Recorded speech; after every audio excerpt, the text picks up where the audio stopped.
Salam əziz müəllimlər, mən Murad müəllim. Bugün yenə bir sıra suallarla sizlərin qarşısındayıq.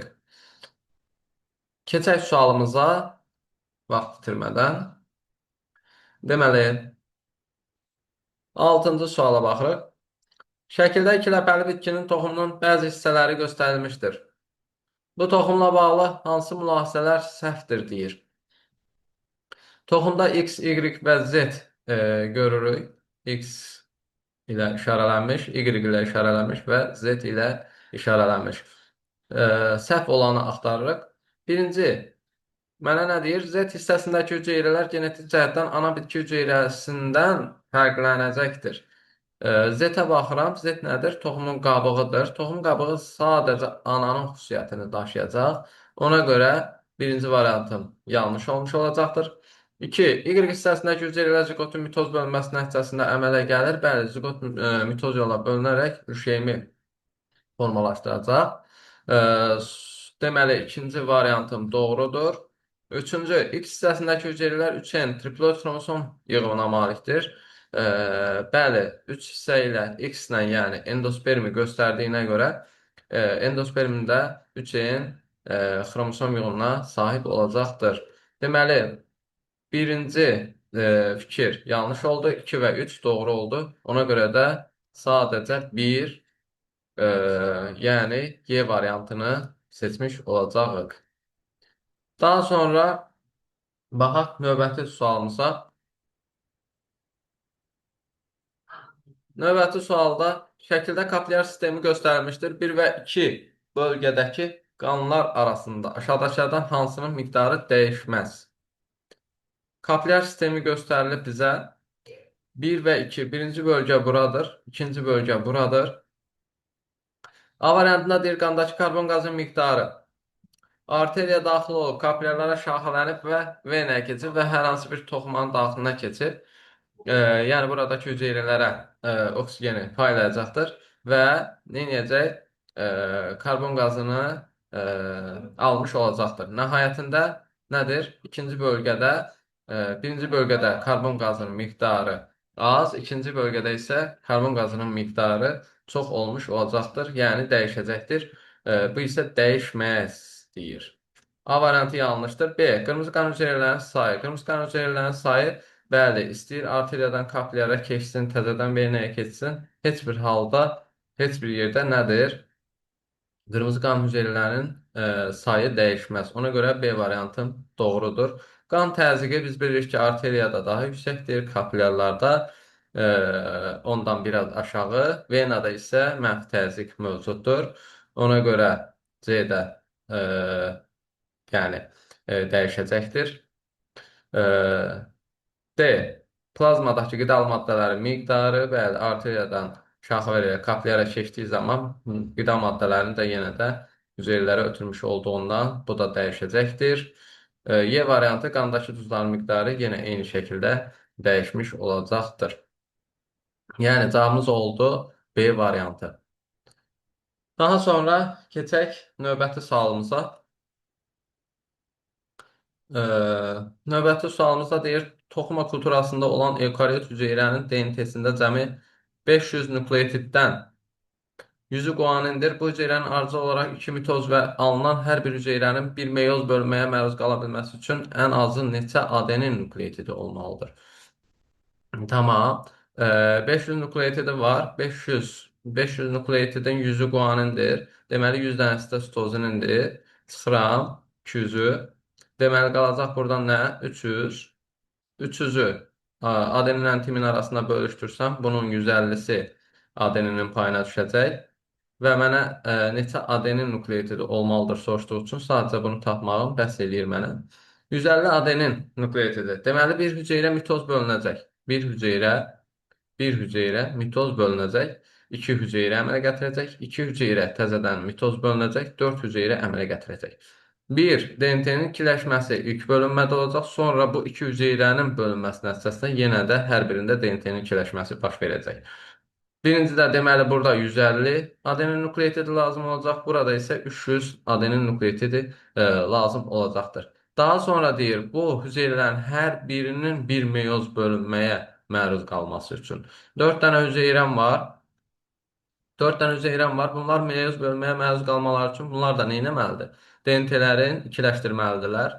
Deməli, burada 150, yenə 150, yenə 150, yenə 150 nədir? Adenin nukleotidi gərəkli olacaqdır. Çünki bir DNT ikiləşən zaman burada molekulda olan adenin miqdarı qədər yenə də ona komplementar olacaq nədir? Timin yığılacaq və olan timinlərə uyğun olaraq da adenin nukleotidi yığılmış olacaqdır və bir DNT zənciri ikiləşərək 2 dənə olmuş olacaqdır. Bu şəkildə nədir? Sərf olunan adenin nukleotidlərin sayını tapsam, burada 450, burada isə 150, 150, 150, 150, 4 dənə 150. Yəni 600. 150 üzərinə gəlir 300, üzərinə gəlir 600, o da eləyər 1050. Yəni cavabımız D variantı olmuş olacaqdır. Belə növbəti sualımıza baxaq. Bu neçən sual idi? Deməli 17. Növbəti sualımız 19. Şəkildə qaraciyərin qanla təmini göstərilmişdir. Tamam. Deməli, aortadan gələn arteriya damarı qaraciyərin özünü qanla qidalandırmaq üçün 2 rəqəmi ilə işarələnib. Bu mədə bağırsaq sistemindən gələn damardır. Qaraciyər qapı venası 1 ilə işarələnən. Bu isə nədir? Qaraciyərdən çıxıb da aşağı boş venaya qoşulacaq həmin bu vena damarıdır. Beləliklə, nə deyir? Rəqəmlərlə göstərilən qan damarları ilə bağlı hansı mülahizə doğru deyil deyir. Doğru deyil. Tamam. Baxaq. A variantında deyir, 2 rəqəmli damardakı qan 3 rəqəmli damardakı qana nisbətən oksigenlə daha zəngindir. Bəli, 2 rəqəmli damar nə idi dedik? Arteriya damarıdır. Qaraciyərin özünü qanla təchiz etmək üçün, oksigenlə, qida maddaları ilə təchiz etmək üçün gələn damar idi. 3 isə nədir? 3 artıq qaraciyərdən çıxan vena damarıdır. Ona görə də gerçəkdən də 2-də olan oksigen miqdarı 3-dən daha çox olacaqdır. Bu mənə doğru deyil olanı soruşur. Ona görə doğru olanları ələyirəm. B. 3 rəqəmli damarda axan qandakı sidik cövhərinin miqdarı 2 rəqəmli damardakından nisbətən daha çoxdur deyir. 3 rəqəmli damarda axan qandakı sidik cövhərinin, bəli, qaraciyərdə sidik cövhəri istehsalını bilirik ki, sintez olunandan sonra keçəcək hara? Həmin bu qaraciyərdən çıxan vena damarına. Vena damarına keçdikdən sonra, əziz müəllimlər, gedəcək bu ürəyin sağ qulaqcığına, aşağı boş vena ilə qalxacaq, gedəcək ürəyin boş sağ qulaqcığına. Sağ qulaqcıqdan sağ mədəciyə, sağ mədəcikdən yenidən kiçik qan dövranı ilə gedəcək ağciyərə, ağciyərlərdən təzədənlə qayıdacaq ürəyin sol qulaqcığına. Nəhayət, sol mədəcik və sol mədəcikdən isə böyük qan dövranı ilə nə edəcək? Bədənə paylanan damarlarla eyni şəkildə irəliləmiş olacaq və nəhayət bu damarın biri də gələcək hara? Böyrəyə ki, nəhayətində böyrəkdə həmin sidik cövhərinin süzülməsi və xaric olunması baş verəcəkdir. Əksər müəllimlər yanlış olaraq düşünürlər ki, bu böyrəkdə baş verən bir şeydir, bu sidik cövhərinin əmələ gəlməsi filan. Xeyr, qaraciyərlərimizdə baş verir. Qaraciyərimizdə daha doğrusu baş verir sidik cövhərinin əmələ gəlməsi. Tamam, ona görə də nədir? 3 damarı ilə axan qandakı bu venadakı sidik cövhərinin miqdarı 2 rəqəmi ilə, yəni gələcək həmin bu arteriya damarındakı sidik cövhərindən daha çox olmuş olacaq.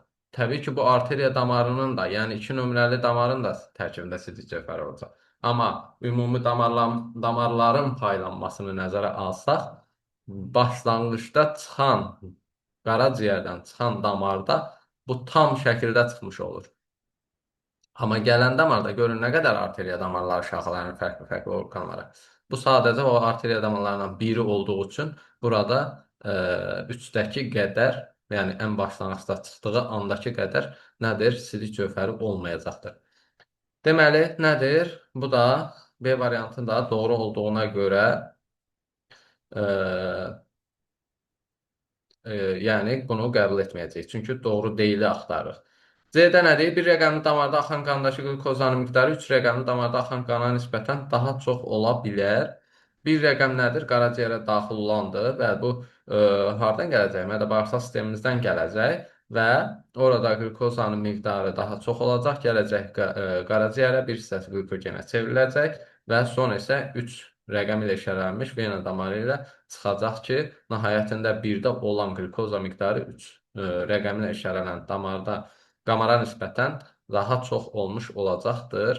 Bu da nədir? Doğru olduğuna görə bunu götürmürük. D-də deyir 3 rəqəmli damarda ödlə zəngin qan axır. 3 rəqəmli damarda ödlə zəngin qan axmayacaq. Öd sonra keçəcək qaraciyərdə öd axar vasitəsilə qaraciyərdən keçəcək bağırsaqlarımıza, yəni keçmiş olacaq və nəhayətində 3 rəqəmli damarda ödlə zəngin qan axmayacaqdır. Ona görə D variantım yanlışdır. Mənə də yanlışı soruşur deyə nədir? Bu şəkildə D variantını qəbul edəcəyəm. Sonra Y variantına da baxaq elə belə. Bir rəqəmli damar insan qidalandıqdan sonra həzm olunmuş qida maddələrinin monomerləri ilə zəngin qanı daşıyır. Bir rəqəmi. Bəli, bağırsaq sistemində biz bilirik ki, nədir? Bütün mürəkkəb birləşmələr ən sadə quruluşa qədər nə etmiş olur? Parçalanmış olur və həmin qida maddələrinin monomerləri ilə zəngin qan gəlmiş olur hara? Qaraciyərə gəlmiş olacaqdır. Ona görə də Y variantım da doğru olduğuna görə Y variantını da götürmürəm. Sadəcə doğru olmayan D variantım olmuş olacaqdır. Belə, çox qaldıq bu dərsin üstünə. Çünki, dərsin deyirəm, testin. Çünki bəzi izah ediləsi məqamlar da olduğundan istədim ki, daha geniş şəkildə izah edim, anlayasınız. Daha sonra baxırıq nəyə? Bu neçən sual idi? 19. 19 sonra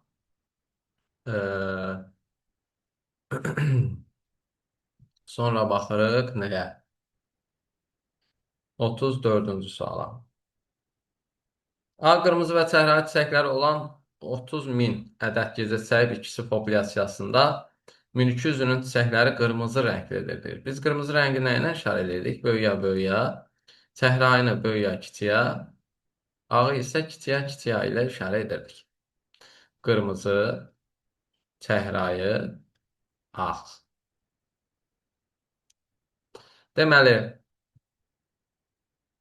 Deməli, bu 30 min ədəd gecə çiçək bitkisi populyasiyasında 1200-ünün çiçəkləri qırmızı rənglidir. 1200-ü mən populyasiyadakı çiçəkli bitkilərin faizə miqdarı. Aha, 1200 bölürəm nəyə? Ümumiyə 30 min vurulsun 100. Buradan bu 2 sıfır gedər. Buradan da bu 2 sıfır gedər. 3 12-yə 4. 4 qalacaq. Tamam. Bunun rast gəlmə tezliyi şəklində yazsam 0,4. 0,4 nə deməkdir? Böyük A, böyük A deməkdir. Daha sonra 0,4. Əgər bu böyük A, böyük A 0,4-dürsə, tək bir dənə A-mız nə olur? 0,2 olmuş olacaqdır. A-nı 0,2 tapdım. P plus Q bərabərdir 1 yazdığımız düsturu ağlınıza gətirin. Burada böyük A P-nin yerinə qoyulacaq, yəni 0,2. Üzərinə gəl Q bərabərdir 1-ə. Q bərabərdir buradan nəyə? 0,8-ə. Mənim çəhrayı çiçəklərim nə idi? Böyük A, kiçik A idi. Böyük A, kiçik A qarşısında təbii ki 2 periyod bundan alındığına görə 2 böyük A, kiçik A bərabərdir yazıram nəyə? 2 vurulsun. Artıq həm böyük A-nın, həm kiçik A-nın rəqəmlərini gətirib yerinə qoyacağam. 0,8 vurulsun 0,2. O da eləyəcək 8 2 16 2 32 32 0 %32 rast gəlmə tezliyi faiz olaraq istədiyi üçün məndən 0,32 vurulsun 100. O da bərabərdir 32% olmuş olacaq ki, cavabımız Y variantı olacaqdır. Belə, növbəti sualımız baxırıq nəyə? 36-ya.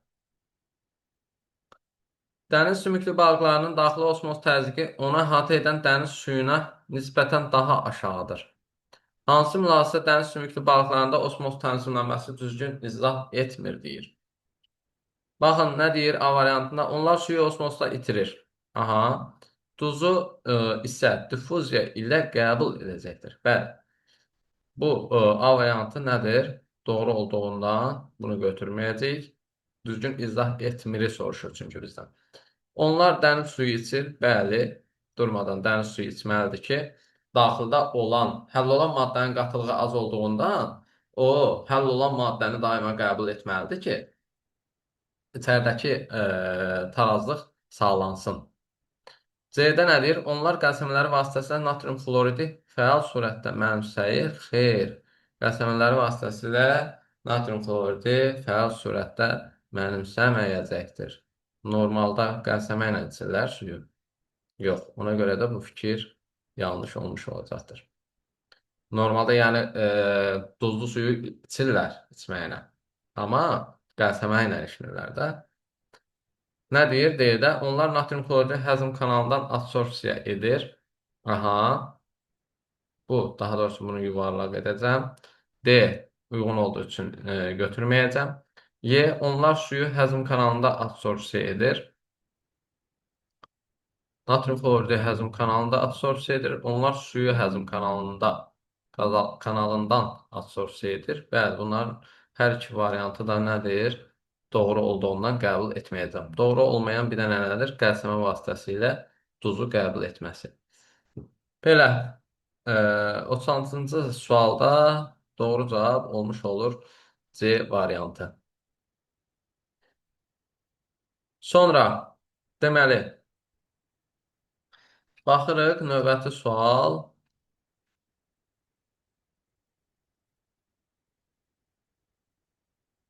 Güzəştdə 9-cu səhifə 1. Velosiped sürən insan 600 kcal enerjini nə qədər vaxtda sərf etmişdir, deyir. Baxın, insan 3 dəqiqə velosiped sürən zaman 100 kcal enerji sərf edir.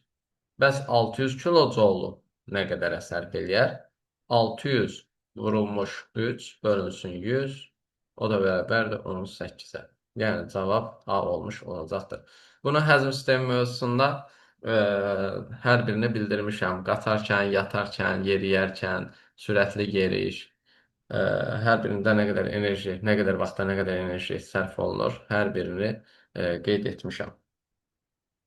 Deməli, daha sonra baxırıq növbəti sualımıza. 4.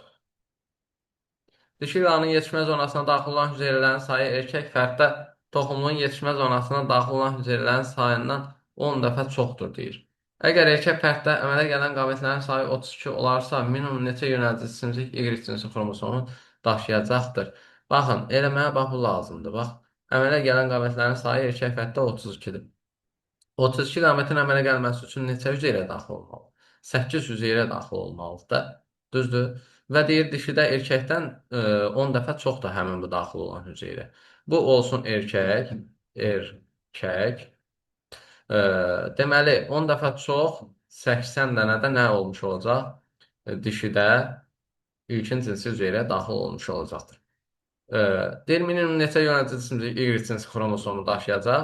Y cinsi xromosomlu yönədici simciyin minimum olması üçün onları Y daşıyanları qamətlə eyni yerə qoymaq lazımdır. Yəni 80 qamətdən, 80 ilkin cinsi hüceyrədən 80 qamət yaranacaq və 240 dənə də yönədici cisimcik əmələ gələcəkdir. 80, 80,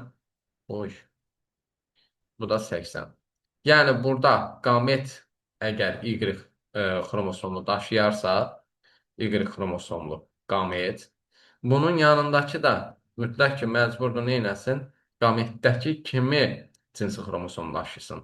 Y cinsi xromosom daşıyacaq. Yenə də bu olmuş olacaq artıq nə? Yönədici cimcik. Bunlar artıq X daşımış olacaq və bunlar olacaq yenə də yönədici cimcik, yönədici cimcik.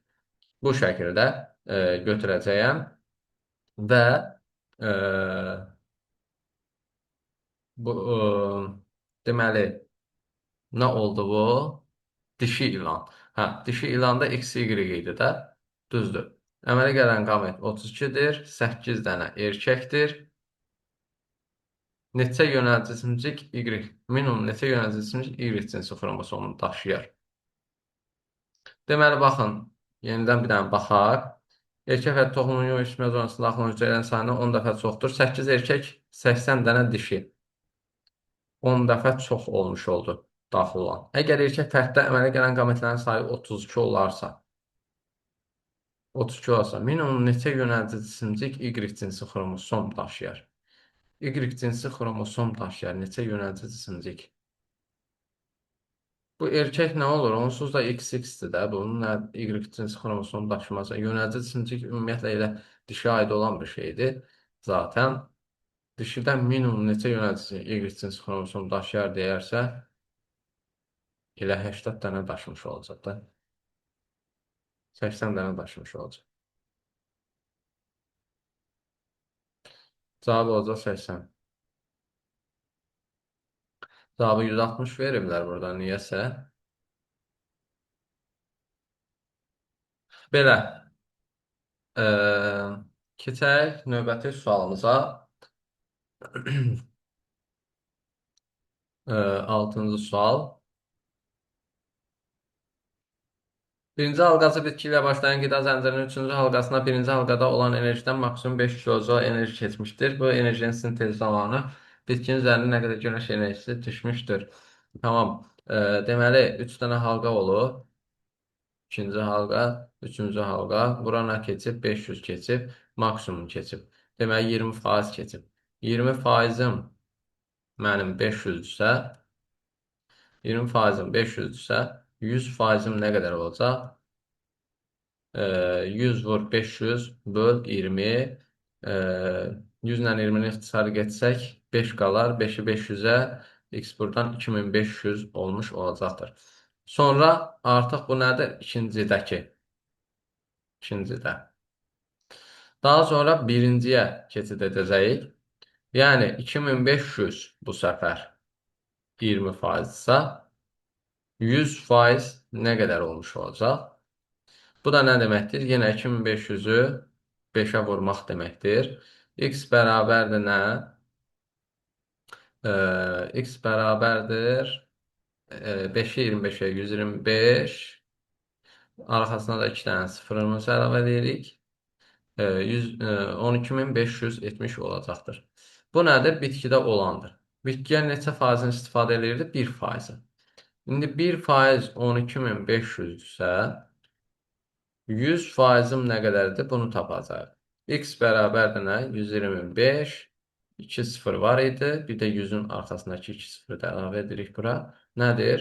1.250.000 kilojoule enerji olmuş olacaqdır.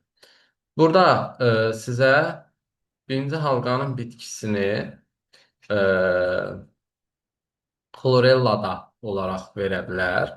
Xlorellada ola bilər. Okean bitkisi olaraq da verə bilər. Məsəl üçün, mən tapdım 12500. 12500. Okean bitkisi vermiş olsaydı birinci halqada mənə, mən 12500-ü sıfırdan %4% kimi götürəcəkdim. Sonra 100% neçədir? Bu şəkildə yazacaqdım. Əgər okean bitkisi deyərsə. Okean bitkisi deyərsə. Çünki okean bitkiləri nədir? Günəş enerjisinin 0,4 %4%-dən istifadə edirdilər. Bu şəkildə hesablayacaqdım. Xlorella desəydi artıq 12500-ü 12500 12%-sa nədir? 100% x-dir. Bu şəkildə yazıb hesablayacaqdım. Bu nə üçündür? Xlorella. Bu nə üçün idi? Okean bitkisi. Məsəl üçün, laminariyanı verə bilər, məsəl üçün, burada sizə sual olaraq. Belə, əziz müəllimlər, suallarımız bundan ibarət idi. Ümid edirəm ki, sizlər üçün yararlı olur bu hər dəfə çəkdiyim videolar. İzləməyə davam edin. İmtahan vaxtına qədər davamlı şəkildə bu cür videolar çəkib sizlərlə paylaşacağam. Sizdən sadəcə xahişim kanala abunə olmağınızdır. Başqa da heç nə. Başqa heç bir tələbim yoxdur. Belə, dinlədiyiniz üçün təşəkkür edirəm. Sağ olun, salamat qalın.